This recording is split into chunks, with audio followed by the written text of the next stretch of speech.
Boy, it just seems like I did this a little while ago. I think I did. There we go. That's in place. Now I'm going to put my stator in. Okay, so it's time to install this stator. I'm just going to fish this big plug through the hole.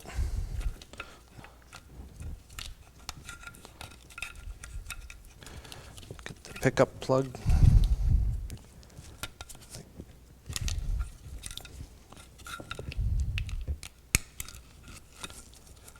It's a tight fit, but you can actually get all 3 plugs through, and the insulation or the protective coating as well, covering I guess it'd be. Right there.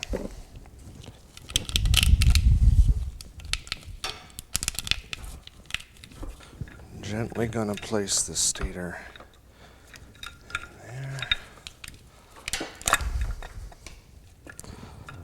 Okay.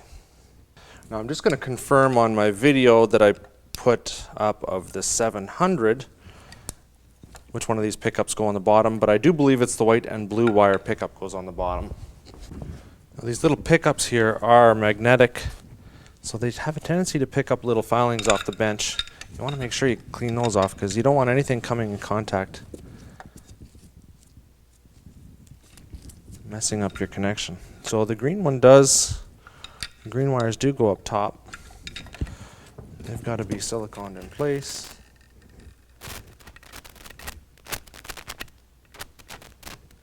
And they use a pretty generous amount of this stuff.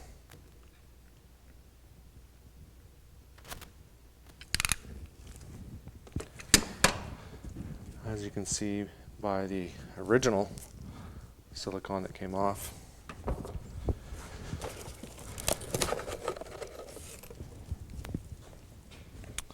And I'm just going to put that in place.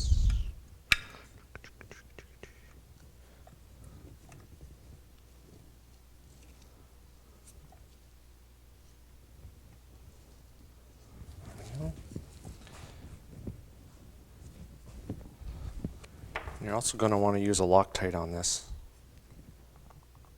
You don't want these backing out on you.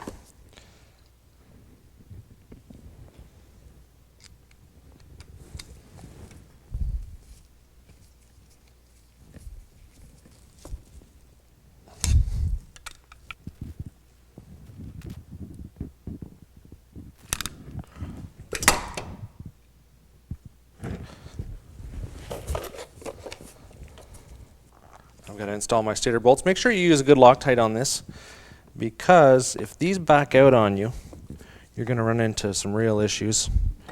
It's going to lean out right through the seal there. Make sure nothing's in behind there either, because you want to make sure this goes on flush. So I'm just going to get a couple of these started. Now what Keeley did when he put one of these back together, he didn't put the right Loctite on, or maybe he even forgot, and these bolts backed out with the vibration of the motor, and then it leaned out because it goes right through there into the crankcase. Leaned out that cylinder and popped it. So learn from his mistakes, learn from my mistakes, get it done right.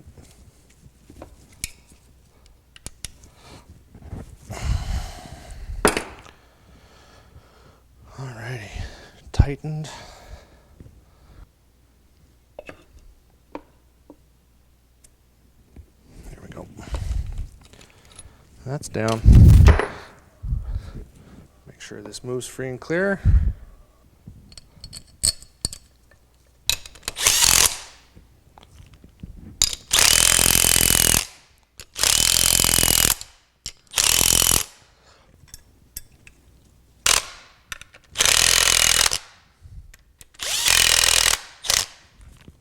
Get this little grommet back in here.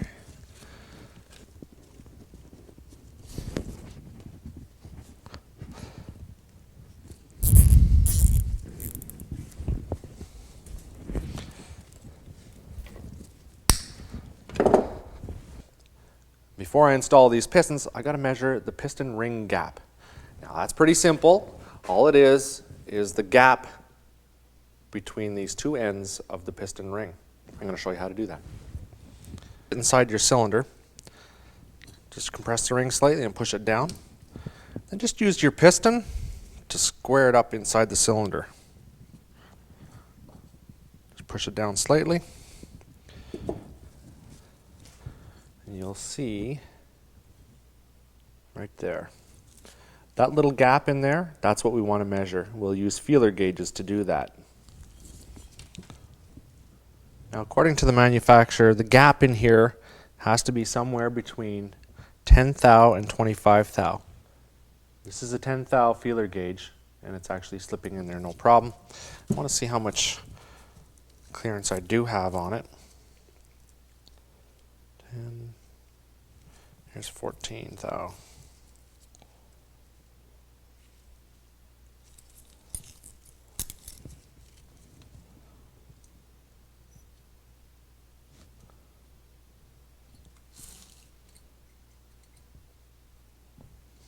There's 14 thou, still room in there. Let's try 25 thou. And it's too tight for the 25 thou. Now this ring gap seems to be in specs. If it weren't, let's say it were a little too tight, what would happen is your engine would heat up, your piston would heat up, this ring would expand, and when it came in contact with either end, it wouldn't have enough room to expand inside the cylinder walls, and you'd end up creating a lot of excessive force with this ring, and it would probably end up scoring your cylinder walls, and it might even bulge out your exhaust port, and then you're into real troubles. This thing is going to bust up your motor. So you want to make sure that it's within specs. Now, specs on this was about 10 thou to 25 thou, and that we have no issues there. If it were too big, you're probably going to have some excessive blow-by on there. You're going to not have all the compression that you want when you need it. Now, if this were too tight, I'd put it in a vise, something soft on either side, and I'd slightly file the ends of this down, remeasure it. Once it's in spec, I'd be fine and good to go. I gotta get these pistons on, caged bearings in, lube up these caged bearings. I'm pretty generous with this stuff. There we go.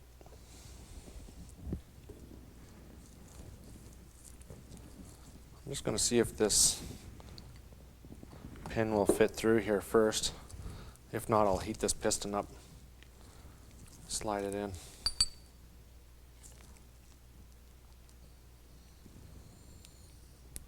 No problem.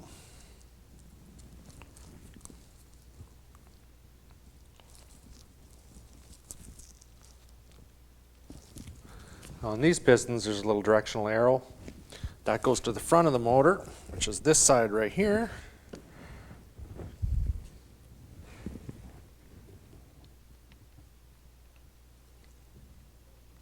You've got to put these little retaining circlips in. Now, I had a real bear of a time putting that circlip in this piston, man. That was tough. It was not fun at all. Anyway, I put it in here before I got it on the connecting rod, so I wouldn't have to mess around a little bit later on, but man, oh man. I'm going to put this in here now and see if I can get the other side on. I mean, it's got to be done, so we're going to get it done. Make sure you wear your safety glasses when you're working with these things. These are brutal. Now, I really had to jam that one through.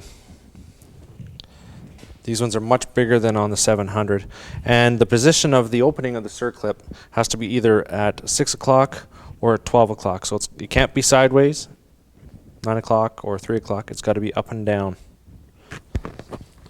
Try this. I sort of used this opening as a leverage point last time to get it out. Let's see if I can use it to leverage this ring in. The circlip has to almost be fully compressed to get it into this hole, unlike some of the other ones.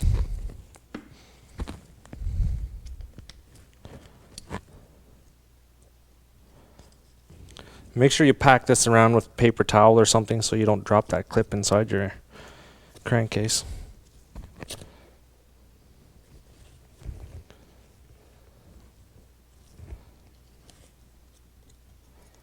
This is the most annoying part, I have to admit, about putting the motor together.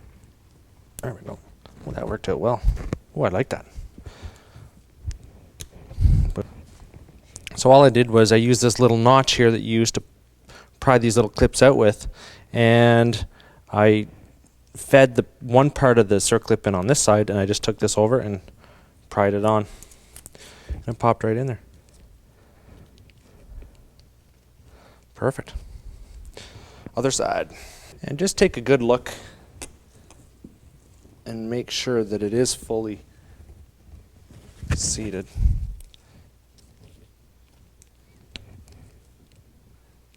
Because you know what, these things will pop out on you, and that is not good. Had that happen, check out my 503 Rotax blown motor. Same thing happened on that. That's in there pretty darn tight. I hope you're not going to get to see how I did that, because I was yelling and screaming and swearing and kicking everything and throwing stuff around here. So, yeah. Anyway, we got that much done, and now I'm going to get these rings on. Now, if you're wondering how these rings go on, you want to make sure you put them on the right way. Most of the times, you can't really put it on the wrong way because there's a very slight taper to that piston ring on one side, and that actually goes up.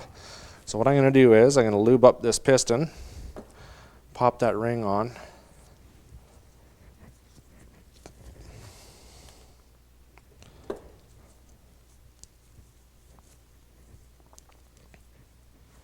like this. You just simply pop it over top of the piston. Now you got to make sure you line it up with the little guide pin that's inside the groove for the ring. Yeah, it's pretty easy putting these on. You just sort of wrap it around the outside of it. You don't need a ring installing tool. You can do this by hand. That's it. Now I'll take away our paper towel. Got my base gasket on. I'm going to lube up these pistons. I want to make sure that that cylinder slides down on there unencumbered. That initial startup is the main one. You don't want to have any issues with that.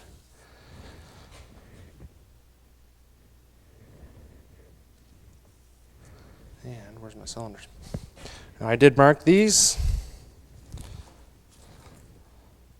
Yep, it goes on this side. Gonna lube this up as well. This stuff is nice because it doesn't really creep.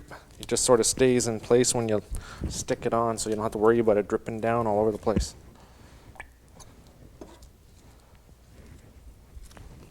So all you do to install this is you just compress the ring with your fingers, slip the cylinder over top, make sure that the ring pin lines up so the piston ring will actually compress. There we go. Line up your base gasket.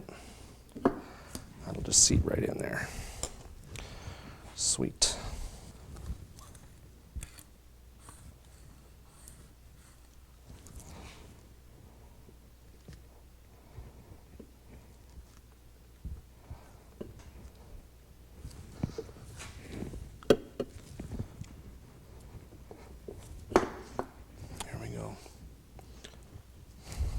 Just want to make sure that moves freely, and it does. All right. Okay, so before we go any further, I got to bolt on my exhaust. Now I want to bolt these cylinders on, but before I do, I have to bolt the exhaust manifold on, because you can see that if I just bolt these down, they could be, turned in a little bit, and I won't have a good seal on my manifold. I don't know if you can see one's off there a little bit. So what I do is you leave these loose, and then you just bolt this up.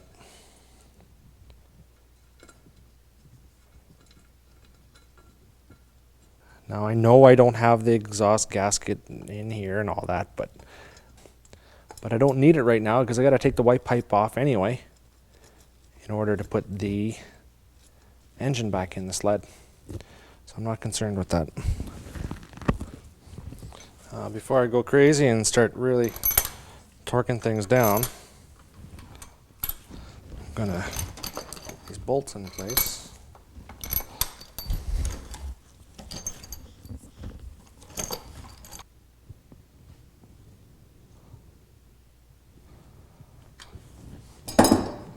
Now I'm just going over this and going to torque it down. The manual says 21 foot-pounds. I usually go across, do it once, and then come across again and do it because this isn't a very good torque wrench, and I've used other torque wrenches and they're not very good either, it seems. So I go over it a couple times. It seems to be okay.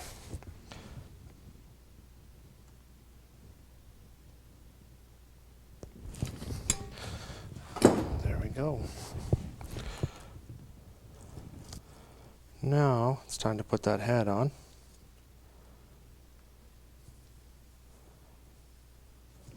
Now some guys say they put a little bead of grease or whatever around these seals, make sure that they all seal up well. I don't know. Who knows? I'll just do that.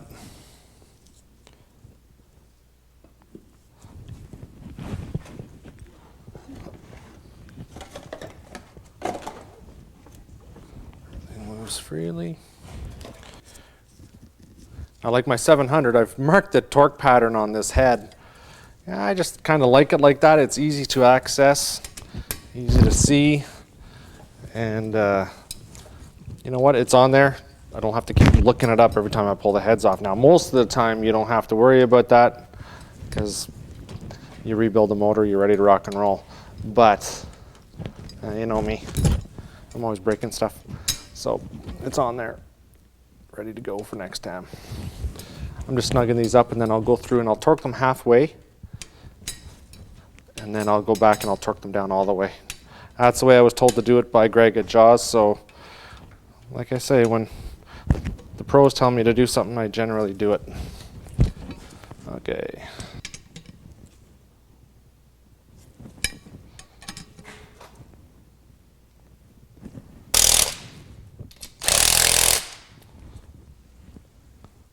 Good.